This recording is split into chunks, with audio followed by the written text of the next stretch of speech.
Kita tiba di penghujung Sapa Indonesia Siang, Saudara. Presiden Joko Widodo menyebut sudah menandatangani surat pengunduran diri Menteri Pertanian Syahrul Yassin Limpo Jumat siang ini.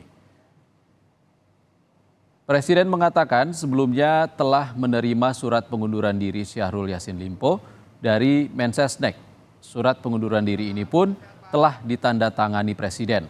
Posisi Menteri Pertanian sementara diisi oleh PLT, yakni Kepala Badan Pangan Arief Prasetyo.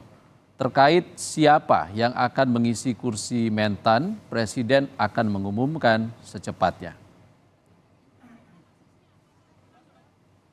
Tadi malam saya sudah diberikan kepada saya dari Menseknek tentang surat pengunduran diri dari Pak Menteri Pertanian.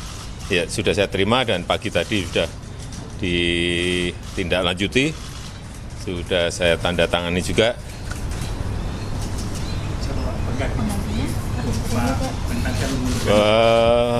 Penggantinya masih PLT, PLT-nya Pak Arief Prasetyo, Kepala Badan Pangan.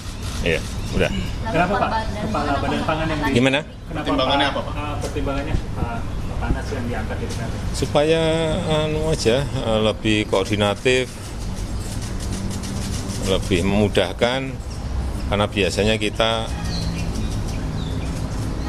Bulog, Badan Pangan, Kementan ini, Menteri Perdagangan ini selalu harus satu. Jadi untuk konsolidasi aja biar lebih memudahkan.